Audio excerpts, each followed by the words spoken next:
আসসালামু আলাইকুম। ২০টি পদে বাংলাদেশ সুপ্রিম কোর্টের অধীনে হাইকোর্ট বিভাগে একটি নিয়োগ বিজ্ঞপ্তি প্রকাশ করা হয়েছে। যেখানে আপনারা সকল জেলার প্রার্থীগণ আবেদন করতে পারবেন। আবেদন শুরু হয়েছে কবে? আবেদন শেষ কবে? আবেদন করতে আপনাদের কি ধরনের যোগ্যতা ও অভিজ্ঞতা লাগবে? আবেদনটি আপনারা কিভাবে করবেন এবং আবেদন ফি কত টাকা? এই সব কিছু ইনশাআল্লাহ আমি এই ভিডিওতে আলোচনা করার চেষ্টা করব। আশা করি আপনারা ধৈর্য সহকারে এই ভিডিওটি দেখার চেষ্টা করবেন। আর যারা আমার চ্যানেলে নতুন এসেছেন আপনারা চাইলে আমার চ্যানেলটি সাবস্ক্রাইব করে বেল আইকনে প্রেস করে রাখতে পারেন, যাতে করে পরবর্তী ভিডিওটি আপলোড করার সাথে সাথে আপনাদের কাছে একটি নোটিফিকেশন চলে যায়। তো প্রিয় চাকরি প্রত্যাশী বন্ধুরা, এই নিয়োগ বিজ্ঞপ্তিটির আবেদনটি মূলত শুরু হয়েছে আমাদের 21 মে 2026 সকাল 10টা থেকে। আর আবেদনটি মূলত শেষ হবে আপনার 15 জুন 2026 বিকাল 5টায়। এর মধ্যে আপনারা আবেদন সম্পূর্ণ করতে হবে। আবেদন সম্পূর্ণ হওয়ার পরে আপনাদের একটি ইউজার আইডি দেওয়া হবে। এই ইউজার আইডি ব্যবহার করে আপনারা পরবর্তীতে 72 ঘন্টার মধ্যে টেলিটক প্রিপেড সিমের মাধ্যমে আপনাদের আবেদন ফি জমা দিতে হবে। তো প্রিয় চাকরি প্রত্যাশী বন্ধুরা, এই আবেদন এই নিয়োগ বিজ্ঞপ্তির যে পদগুলো এখানে দেখতে পাচ্ছেন, এই পদের ক্ষেত্রে আপনাদের একটি বয়স সীমা উল্লেখ করে দেওয়া হয়েছে যে 1/5/2026 তারিখে প্রার্থীর বয়স হতে হবে 18 থেকে 32 বছরের মধ্যে হতে হবে। আর যারা বিভাগীয় প্রার্থীদের ক্ষেত্রে বয়স সীমা হচ্ছে যে 40 বছর পর্যন্ত শিথিলযোগ্য করা হয়েছে। ওকে। তো প্রিয় চাকরি প্রত্যাশী বন্ধুরা, এখন আমরা একটু জেনে নেওয়ার চেষ্টা করব যে এখানে যেই পদগুলা দেখতে পাচ্ছেন, এই পদে এই পদের ক্ষেত্রে কোন কোন পদের জন্য কতজন নেওয়া হবে এবং তার বেতন স্কেল কি, বেতন গ্রেড কি এবং শিক্ষাগত যোগ্যতা ও অভিজ্ঞতা কি চেয়েছে সেটা একটু জানার চেষ্টা করব। প্রথম যে পদের কথা এখানে উল্লেখ করা হচ্ছে সেটা হচ্ছে যে প্রোটোকল অফিসার, যার পদের সংখ্যা হচ্ছে যে একটি, যার বেতন স্কেল হচ্ছে যে আপনার 16,000 থেকে শুরু করে 38,640 টাকা পর্যন্ত পাবেন, যার গ্রেড হচ্ছে যে 10তম গ্রেড। আর এটির জন্য যে যোগ্যতা চেয়েছে সেটি হচ্ছে যে স্বীকৃত বিশ্ববিদ্যালয় হইতে স্নাতকোত্তর বা সমমানের ডিগ্রি থাকতে হবে। দ্বিতীয় যে পদের কথা উল্লেখ করা হয়েছে সেটা হচ্ছে যে স্টেনোগ্রাফার, যার পদের সংখ্যা একটি, যার বেতন স্কেল হচ্ছে যে 11,000 থেকে শুরু করে 26,590 টাকা পর্যন্ত পাবেন, যার গ্রেড হচ্ছে যে 13তম গ্রেড। আর এটির জন্য যে যোগ্যতা চেয়েছে সেটি হচ্ছে যে স্বাক্ষরলিপি ও টাইপিংয়ে দক্ষতা সম্পন্ন থাকতে হবে, কমপক্ষে এইচএসসি অর্থাৎ উচ্চ মাধ্যমিক সার্টিফিকেট অথবা সমমানের শিক্ষাগত যোগ্যতা থাকতে হবে। এরপরে বলা হচ্ছে যে 3 নম্বর যে পদের কথা এখানে উল্লেখ করা হচ্ছে সেটা হচ্ছে 60 মুদ্রাক্ষরিক কাম কম্পিউটার অপারেটর, যার পদের সংখ্যা হচ্ছে যে একটি, যার বেতন স্কেল হচ্ছে যে 10,200 থেকে শুরু করে 24,680 টাকা পর্যন্ত পাবেন, যার গ্রেড হচ্ছে যে 14তম গ্রেড। আর এটির জন্য যে যোগ্যতা চেয়েছে সেটি হচ্ছে উচ্চ মাধ্যমিক পাস বা সমমানের শিক্ষাগত যোগ্যতা থাকতে হবে। এছাড়াও শর্ট হ্যান্ড ও টাইপিং এর গতি পরীক্ষায় উত্তীর্ণ হতে হবে। ওকে। 4 নম্বর যে পদের কথা এখানে উল্লেখ করা হচ্ছে সেটা হচ্ছে যে অফিস সহকারী, যার পদের সংখ্যা হচ্ছে যে 6টি, যার বেতন স্কেল হচ্ছে 9,300 থেকে শুরু করে 22,490 টাকা পর্যন্ত পাবেন, যার গ্রেড হচ্ছে যে 16তম গ্রেড। আর এটির জন্য যে যোগ্যতা চেয়েছে সেটি হচ্ছে যে কমপক্ষে এইচএসসি পাস অথবা সমমানের শিক্ষাগত যোগ্যতা থাকতে হবে। এছাড়াও স্বাক্ষরলিপি ও কম্পিউটার টাইপিংয়ে জ্ঞান সম্পন্ন প্রার্থীদেরকে অগ্রাধিকার দেওয়া হবে। আর 5 নম্বর যে পদের কথা এখানে উল্লেখ করা হচ্ছে সেটা হচ্ছে মুদ্রাক্ষরিক তথা অফিস সহকারী, যার পদের সংখ্যা হচ্ছে যে 60টি, যার বেতন স্কেল হচ্ছে 9,300 থেকে শুরু করে 22,490 টাকা পর্যন্ত পাবেন, যার গ্রেড হচ্ছে যে 16তম গ্রেড। আর এটির জন্য যে যোগ্যতা চেয়েছে সেটি হচ্ছে যে এইচএসসি পাস থাকতে হবে অথবা সমমানের শিক্ষাগত যোগ্যতা থাকতে হবে এবং টাইপিংয়ে দক্ষতা থাকতে হবে। এছাড়াও স্বাক্ষরলিপিতে জ্ঞান সম্পন্ন প্রার্থীদেরকে অগ্রাধিকার দেওয়া হবে। 6 নম্বর যে পদের কথা এখানে উল্লেখ করা হচ্ছে সেটা হচ্ছে স্টোর কিপার, যার পদের সংখ্যা হচ্ছে যে একটি, যার বেতন স্কেল হচ্ছে 9,300 থেকে শুরু করে 22,490 টাকা পর্যন্ত পাবেন, যার গ্রেড হচ্ছে যে 16তম গ্রেড। আর এটির জন্য যে যোগ্যতা চেয়েছে সেটি হচ্ছে কোনো স্বীকৃত বোর্ড বা ইনস্টিটিউট হতে দ্বিতীয় বিভাগে উচ্চ মাধ্যমিক সার্টিফিকেট বা সমমানের পরীক্ষায় উত্তীর্ণ হতে হবে। এছাড়াও 7 নম্বর যে পদের কথা এখানে উল্লেখ করা হচ্ছে সেটা হচ্ছে অফিস সহায়ক একটি, পদের সংখ্যা আর বেতন স্কেল হচ্ছে 8,250 থেকে শুরু করে 20,010 টাকা পর্যন্ত পাবেন, যার গ্রেড হচ্ছে যে 20তম গ্রেড। আর এটির জন্য যোগ্যতা চেয়েছে এসএসসি পাস। আর 8 নম্বর যে পদের কথা এখানে উল্লেখ করা হচ্ছে সেটা হচ্ছে MLSS, যার পদের সংখ্যা 2টি, যার বেতন স্কেল হচ্ছে 8,250 থেকে শুরু করে 20,010 টাকা পর্যন্ত পাবেন, যার গ্রেড হচ্ছে যে 20তম গ্রেড। আর এটির জন্য যোগ্যতা লাগবে অষ্টম শ্রেণী বা সমমানের শিক্ষকতা যোগ্যতা থাকতে হবে। তো প্রিয় চাকরি প্রত্যাশী বন্ধুরা, এতক্ষণ আমরা জানার চেষ্টা করেছি যে কোন কোন পদের জন্য কতজন নেওয়া হবে, তার বেতন স্কেল এবং শিক্ষাগত যোগ্যতা ও অভিজ্ঞতা কী চেয়েছে।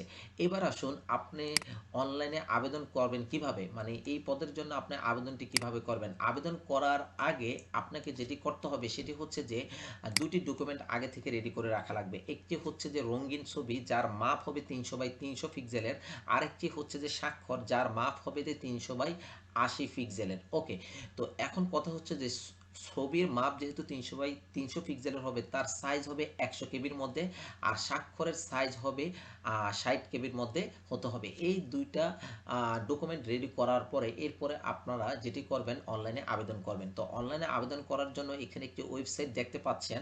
ওয়েবসাইটের নামটি হচ্ছে supremecode.teletalk.com.bd। এই ওয়েবসাইটে যখন প্রবেশ করবেন তখন এরকম একটি পেজ দেখতে পারবেন।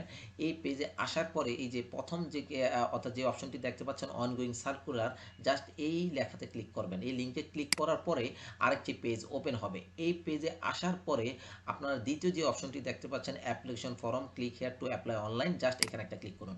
ক্লিক করার পরে এরকম আরেকটি পেজ চলে আসবে। এখান থেকে জাস্ট এখানে একটা সিলেক্ট করে নেক্সট অপশনে ক্লিক করুন। তারপর আপনি দেখতে পারবেন নিয়োগ বিজ্ঞপ্তিতে যে পদগুলো উল্লেখ ছিল সেই পদের তালিকাটা এখানে দেখা যাচ্ছে। এখন আপনি যে পদের জন্য আবেদন করতে চাচ্ছেন সেই পদটি এখান থেকে সিলেক্ট করে এরপরে নেক্সট অপশনে ক্লিক করবেন। করার পরে আরেকটি পেজ চলে আসবে। এখান থেকে জাস্ট নো অপশনে সিলেক্ট করে এরপর নেক্সট অপশনে ক্লিক করুন। এরপর আপনি দেখতে পারবেন আপনি যে পদটি সিলেক্ট করে দিয়েছেন সেই পদটি এখানে শো করছে। এটার অধীনে একটি অ্যাপ্লিকেশন ফর্মও কিন্তু চলে আসছে। এই অ্যাপ্লিকেশন ফর্মে আপনাকে যেটি করতে হবে, বেসিক ইনফরমেশন সঠিকভাবে দিতে হবে। এরপরে হচ্ছে যে প্রেজেন্ট অ্যাড্রেস, পার্মানেন্ট অ্যাড্রেস সঠিকভাবে দিতে হবে। এরপরে হচ্ছে যে আপনার এডুকেশন যে কোয়ালিফিকেশন চেয়েছে সেগুলো এখান থেকে ফিল আপ করে দিতে হবে। তাছাড়াও আপনার যদি কোনো ধরনের অভিজ্ঞতা থাকে সেটিও এখান থেকে ফিল আপ করে দিয়ে এরপরে ভেরিফিকেশন কোড দিতে হবে। সর্বশেষ আপনাকে যেটি করতে হবে, এই চেকবক্স টিক দিয়ে তারপর সাবমিট অপশনে ক্লিক করতে হবে। এটি করার পরে আপনার কাছে একটি অ্যাপ্লিকেশন কপি চলে আসবে, যেখানে আপনার একটি ইউজার আইডি দেওয়া থাকবে। আপনি চাইলে অ্যাপ্লিকেশন কপিটি ডাউনলোড করে রাখতে পারেন। অবশ্যই ডাউনলোড করে রাখতে হবে। এই অ্যাপ্লিকেশন কপির যে ইউজার আইডি দিয়েছে এটির মাধ্যমে আপনি টেলিটক প্রিপেড মোবাইলের মাধ্যমে আপনার কি করতে হবে, আবেদন ফি জমা দিতে হবে। এখন আসেন, আমাদের বিভিন্ন পদের জন্য আবেদন ফি কত টাকা এটি একটু জেনে নেওয়ার চেষ্টা করি। দেখুন, এখানে বলা হচ্ছে যে 1 নং যে ক্রমিক নংয়ের পদটি রয়েছে তার জন্য আবেদন ফি হচ্ছে যে টোটাল 223 টাকা, অর্থাৎ সার্ভিস চার্জ সহকারে টোটাল 223 টাকা আবেদন ফি লাগবে। আর 2 থেকে 6 নং যে ক্রমিক নংয়ের পদগুলো রয়েছে তার জন্য টোটাল আবেদন ফি লাগবে 112 টাকা, অর্থাৎ সার্ভিস চার্জ সহকারে 112 টাকা লাগবে।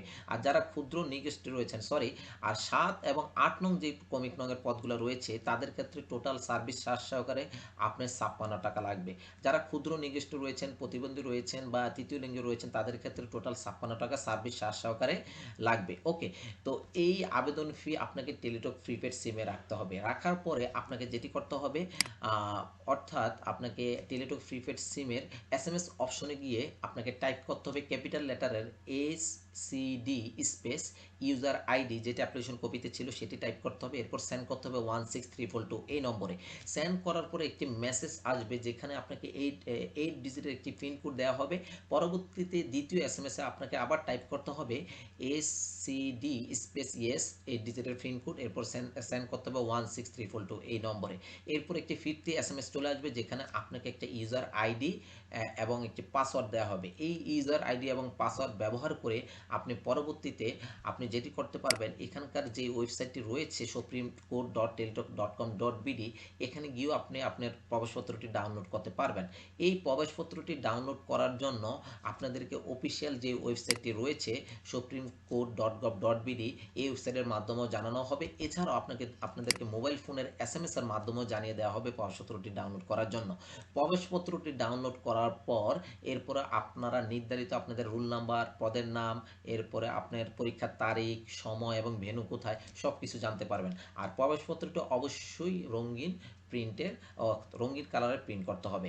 তো প্রিয় চাকরি প্রত্যাশী বন্ধুরা, এখন আমরা আরেকটু জেনে নেওয়ার চেষ্টা করি যে লিখিত পরীক্ষা উত্তীর্ণ হওয়ার পরে মৌখিক পরীক্ষার সময় আপনাদের কি কি ডকুমেন্ট আনতে হবে। দেখুন এখানে বলে দেওয়া হচ্ছে মৌখিক পরীক্ষার সময় নিম্নবর্ণিত ক্রমিক নং 1 থেকে 5 নং পর্যন্ত যে ক্রমিক নংগুলো ছিল কাগজপত্রের মূল কপির প্রদর্শনপূর্বক প্রতিটি সত্যায়িত ফটোকপি দাখিল করতে হবে। অর্থাৎ 1 থেকে যে 5 নং যে পদগুলো ছিল সেই পদের জন্য আপনাদের কিছু ডকুমেন্ট দাখিল করতে হবে। 7 এবং 6, 7, 8 এটার কথা কিন্তু কোনো কিছু উল্লেখ করে নাই। ওকে, তো দেখুন 1 থেকে 5 নং যে ক্রমিক নংয়ের পদগুলো ছিল তার জন্য যেসব ডকুমেন্টগুলো লাগবে সেটা হচ্ছে যে প্রার্থীর সকল শিক্ষাগত যোগ্যতার সনদপত্র লাগবে, আর প্রযোজ্য ক্ষেত্রে অভিজ্ঞতা সনদপত্র লাগবে, আর কোটার সমর্থনের মূল কাগজপত্র লাগবে।